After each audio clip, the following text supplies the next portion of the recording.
Në ditën botërore të librit, Senati i Universitetit Luigjë Gurakuqi Shkodër dha emrin e studiuesit dhe albanologut të shquar të ndjerit Willy Kamsi, fondit të librit të rrallë në Bibliotekën Shkencore të Universitetit. Me këtë akt simbolik, Universiteti nderoi një prej figurave më të rëndësishme të letrave shqipe dhe trashëgimisë son kulturore. Willy Kamsi drejtoi për më shumë se 30 vite Bibliotekën Shkencore të këtij universiteti, duke pasuruar atë me një fond të rrallë të çmuar librash, disa prej të cilëve nuk i ka as në biblioteka në Tiranë. Rektori i Universitetit Luigjë Gurakuqi, profesor Dr. Tonin Gjuraj, përshëndeti të pranishmit dhe vlerësoi kontributin e pazëvendësueshëm të Kamsit në fushën e dijes dhe kulturës shqiptare.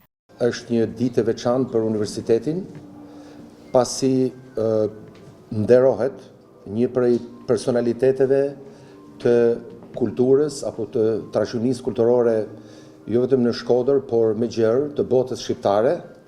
Ndoshta Willy Kamsi nuk ka qenë i pranishëm në auditoret tona, si lektor, si mësimdhënës, por vepra e tij dhe kontributi i tij për arsimin nëpërmjet studimeve të tij dhe hulumtimeve të tij ka qenë jashtëzakonshëm dhe pakahasueshme me ndoshta shumë prej nesh që kemi vite që jemi në auditor. Natyrisht kemi përfituar shumë nga zoti Kamsi. Në rrafshin institucionale është ndoshta vendimi më i rëndësishëm që ka marrë Senati akademik, të paktën pas shtatorit të 2024-shit sipas meje. Falenderoj edhe Senatin që pati mirëkuptimin e plot dhe u votu unanimisht propozimi që erdhi nga punonjësit e bibliotekës.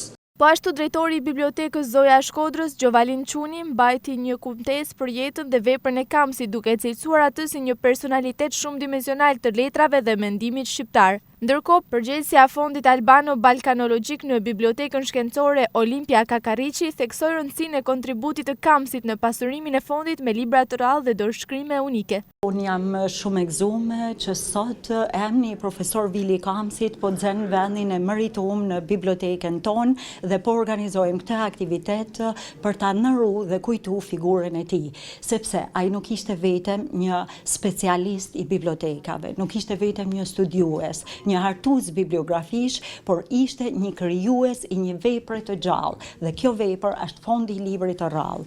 Është fond me vlera të trashëgimisë kulturore, e cila do t'i mesin brezave në vazhdim.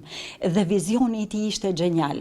Është rasti unik në Shqipëri që një person, një specialist biblioteke, një intelektual i guximshëm blen nga familjet qytetare shkodrane, revista, gazeta, libra dhe krijon këtë vlerë për Universitetin e Shkodrës me qëllimin që të krijojë një literaturë për pedagogët, për kërkimet e tyre shkencore dhe për studimet e tyre.